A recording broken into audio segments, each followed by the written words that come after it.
कहानी के शुरू में हमें एक फाइटिंग सीन दिखाया जाता है जहां पर बहुत सारे गैंगस्टर्स एक आदमी के ऊपर हमला कर रहे थे। वो आदमी एक एक करके उन्हें निपटा रहा था बिना किसी दिक्कत के। फिर हमें बताया जाता है कि साकामोटो तारो एक लेजेंडरी हिटमैन, हर एक गैंगस्टर उससे डरता था। कुछ उसे अपना आदर्श मानकर उस जैसा बनना चाहते थे तो कुछ उसका नाम सुनते ही थर थर कांप उठते थे। कुछ समय बाद साकामोटो एक लड़की से मिलता है, उसे उससे प्यार हो जाता है। साकामोटो रिटायर हो जाता है और उस लड़की से शादी कर लेता है। उसकी एक बेटी भी होती है। उसके बाद साकामोटो मोटा हो जाता है। साकामोटो को ढूंढते हुए एक लड़का आया जिसका नाम है शिन।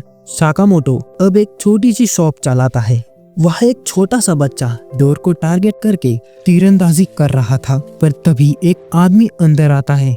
तीर को उठाने के चक्कर में लड़के की पैक से इंक की बोतल नीचे गिर जाती है और उस आदमी की पैंट खराब हो जाती है और वो आदमी उस पे भड़कता है। उसे मारने ही वाला था, तभी वहां पर साकामोटो आ जाता है और उसे रोक लेता है। साकामोटो उसकी गर्दन में पेन घुसा देता है, पर साकामोटो सिर्फ मन में सोच रहा था। वह आदमी वहां से चला जाता है और ये सारी चीजें वहां पर बैठ के शिन देख रहा था। वो कहता है उसके गर्दन में पेन घुसाना एक अच्छी चाल है। बहुत दिनों बाद मिले मिस्टर साकामोटो। शिन एक हिटमैन है, उसे लोग साइको भी कहते हैं। शिन के पास एक ऐसी पावर है कि उसके पास खड़े लोगों का मन पढ़ सकता है। उसे देखकर साकामोटो उसे एक जोरदार थप्पड़ मारने का सोचता है। यह विचार शिन पढ़ लेता है। आप मन में लोगों को मारना बंद कीजिए, मैंने आपके ही साथ काम किया है। उसके बाद वह दोनों बाहर बैठकर बातें करते हैं। शिन कहता है, क्या मिस्टर साकामोटो आप इस भत्ती सी शॉप में काम कर रहे हैं?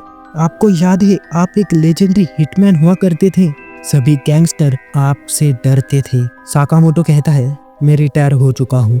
रेमन खा के आप कितने ज्यादा मोटे हो चुके हैं। साकामोटो उसे इग्नोर कर रहा था। शिन तंग आकर सिगरेट पीने लगता है। साकामोटो एक ही झटके में उसकी सिगरेट काट देता है और इशारे से साइन बोर्ड दिखाता है। साकामोटो की स्पीड देखकर शिन बहुत ही हैरान हो जाता है कि इतने मोटे होने के बावजूद इतने तेज इन्होंने किलिंग नहीं रोकी है। तभी वहाँ पर एक आदमी आता है जो साकामोटो से कहता है, मिस्टर साकामोटो प्लीज आप मेरा एक काम कर देंगे। उसे देखकर शिन सोचता है, क्या वो किसी को मारने के लिए कहेगा? शिन उनके पीछे जाता है। वह आदमी साकामोटो को पेड़ की डालियों को काटने के लिए कहता है। साकामोटो वैसा ही करता है। उसके बाद साकामोटो टाउन के बहुत सारे लोगों की मदद करता है। उसे देखकर शिन बहुत ही तंग हो जाता है और कहता है, आप ये कर क्या रहे? क्या आप यह अच्छे काम करके अपनी ट्रू आइडेंटिटी छुपा रहे हैं? मैं आपसे बाद में मिलता हूँ। शिन वहां से चला जाता है और अपनी कार में बैठ जाता है और सोचता है कि मिस्टर साकामोटो अभी भी कितने ऑसम है, मैं उनके साथ काम कर पाऊंगा, और बहुत ही खुश हो रहा था। तभी उसे बॉस का कॉल आता है। बॉस कहता है, क्या तुमने साकामोटो को मना लिया या उसे मार दो? शिन कहता है, हमें उन्हें मारने की कोई जरूरत नहीं है, वो बहुत ही मोटे हो चुके हैं, वो हमारा कुछ नहीं कर पाएंगे, हमें उनसे कोई खतरा नहीं है। बॉस कहता है, बिना बताए उसने हमारी गैंग छोड़ दी, उसने हमारे गैंग का रूल तोड़ा है, उसे मरना होगा, तुम उसे मार दो नहीं तो मैं किसी और से कह दूंगा। तभी शिन उसका फोन रख देता है। उसके बाद शिन शॉपिंग करता है, नहाता है और खाना खाता है। साकामोटो के साथ बिताए हुए पल याद करता है और सोचता है, मुझे ये काम करना होगा, कोई और ये नहीं कर पाएगा। अगले दिन शिन साकामोटो की शॉप की तरफ आता है और कहता है, अब समय है वॉर का। उसके बाद शिन अंदर चला जाता है और साकामोटो से कहता है, मैं आज इस टाउन को छोड़कर जा रहा हूँ, इसलिए आपसे मिलने आया। साकामोटो के मुंह के अंदर एक कैंडी थी। तभी शिन उसके ऊपर गन से हमला करता है। साकामोटो उस कैंडी की मदद से उस गोली को रोक देता है और उसके ऊपर आइसक्रीम फेंक देता है और वहां से छुप जाता है। शिन कहता है, मैं उनका मन नहीं पढ़ पा रहा हूँ। साकामोटो उसका ध्यान बटाने के लिए और एक चीज फेंकता है। शिन कंफ्यूज हो चुका था। साकामोटो रबर और कैंडी की मदद से उसके ऊपर हमला करता है। शिन भागते हुए दूसरी तरफ आता है। साकामोटो उसके ऊपर एक क्रीम पफ से हमला करता है और उसके बाद एक जोरदार किक से शिन को मारता है। उस समय शिन सोचता है, ये मैं क्या सोच रहा था, और यहीं पर बेहोश हो जाता है। उसके बाद उसकी आंखें खुलती तो वो देखता है कि वह एक घर के अंदर सोया हुआ है। तभी वहां पर साकामोटो की वाइफ और उसकी बेटी आती है। शिन उनसे कहता है मैं कहाँ हूँ। साकामोटो की वाइफ बताती है कि तुम स्टोर के 2nd फ्लोर पे हो। शिन बहुत ही कंफ्यूज हो गया था क्योंकि उन्होंने उसे खाने के लिए बैठा दिया था। शिन सोचता है क्या इसमें जहर मिला हुआ है और सोचता है मुझे इसे सहने की ट्रेनिंग मिली है, चलो खाते हैं। खाने के बाद शिन रोने लगता है क्योंकि उसे खाना बहुत ही ज्यादा पसंद आता है और फिर वह सोचता है कि मिस्टर साकामोटो ने इसी शांति भरी जीवन के लिए अपना पुराना काम छोड़ दिया है। ये फीलिंग कितनी अच्छी है, यहाँ मन को कितना सुकून मिल रहा है। उसके बाद शिन कहता है मुझे खाना देने के लिए शुक्रिया। साकामोटो उसे एक चिट्ठी दिखाता है, उस पे लिखा हुआ था शुक्रिया यहाँ आने के लिए, फिर से आना। शिन वहां से चला जाता है और सोचता है मुझे पता था मैं मिस्टर साकामोटो को नहीं मार पाऊंगा। शिन उसके बॉस से मिलता है। उसका बॉस कहता है क्या हुआ, तुम साकामोटो को नहीं मार पाए बेवकूफ। शिन कहता है कि प्लीज मिस्टर साकामोटो को छोड़ दीजिए।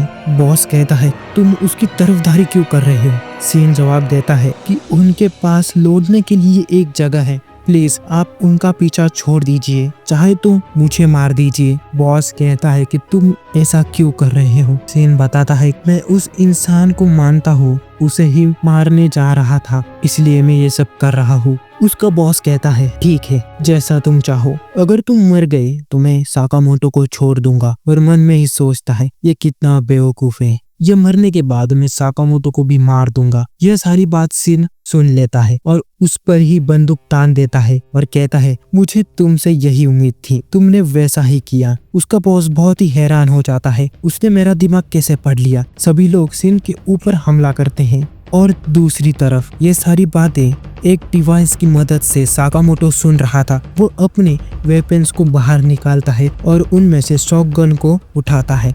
दूसरी तरफ शिन एक एक करके गैंगस्टर को मार रहा था। तभी उसके ऊपर एक रॉकेट लॉन्चर से हमला होता है। शिन बच जाता है। तभी बॉस कहता है तुम उसके पास जाओगे तो वो तुम्हारा दिमाग पढ़ लेगा, इसलिए उसे दूर से घेरो। शिन एक एक करके लोगों को मारे जा रहा था। तभी उसकी गोलियां खत्म हो रही थी, उसके पास एक ही मैगजीन बची थी। वह सोचता है कि मुझे अब यहाँ से भागना होगा। शिन वहाँ से भागने की कोशिश करता है पर एक गोली उसके पैर को लग जाती है। उन्होंने शिन को पकड़ लिया था, उसे मारने ही वाले थे। तभी वहां पर साकामोटो आ जाता है और इलेक्ट्रिक गन का झटका दे देता है। बॉस उसे देखकर कहता है उसे मार दो। साकामोटो चॉपस्टिक की मदद से उनकी गोलियों को रोक देता है और एक एक करके उन्हें भी मारना शुरू कर देता है, कभी पेन से तो कभी मुक्कों से। उसे देखकर बॉस कहता है हम उसे एक एक करके नहीं मार पाएंगे, सब एक साथ हमला करो। साकामोटो अपने दोनों चाकुओं को बाहर निकालता है और उनकी गन्स को काट देता है और उन्हें भी मार देता है। साकामोटो ने सभी को मार दिया था। शिन उसे देखकर कहता है मिस्टर साकामोटो आप यहाँ कैसे आए। साकामोटो उसकी गन से एक चीफ बाहर निकालता है। उसे देखकर शिन समझ जाता है कि कल मुझे मारने के बाद मिस्टर साकामोटो ने मेरे गन के अंदर ये चीफ रख दी थी, ये कितने होशियार है। शिन कहता है मिस्टर साकामोटो मैंने सोच लिया है, मैं कल ही इस शहर को छोड़ दूंगा। तभी साकामोटो उसके मुंह पर एप्रन फेंक के मारता है और कहता है 8 घंटे के 800 येन और ओवर टाइम का भी पैसा मिलेगा। यह सुन के शिन हैरान हो जाता है। अगले दिन शिन साकामोटो के साथ शॉप पर काम करता है। देखने के लिए साकामोटो की वाइफ और बेटी भी आती है। वह कहती है तुम पर यह बहुत ही अच्छा दिख रहा है। और पास ही दादी को कोई सामान खरीदना था, उन्हें दिक्कत हो रही थी। तभी शिन उनकी मदद करता है और शॉप के बाकी काम भी करने लगता है। और वही बच्चा उसे कहता है चलो ना मेरे साथ खेलो। शिन कहता है अभी नहीं, क्या तुम्हें इन सब से मजा आता है। शिन कहता है पता नहीं, पर मेरे पिछले काम से तो अच्छा है। वो बच्चा पूछता है तुम पहले क्या काम करते थे। तभी साकामोटो की आवाज सुनाई देती है अगर तुमने बताया तो तुम्हें मार दूंगा। शिन घबरा जाता है और कहता है पहले मैं एक सोसाइटी में क्लीनिंग का काम करता था। और यही पे पहला एपिसोड खत्म हो जाता है। तो मिलते हैं अगले एपिसोड में।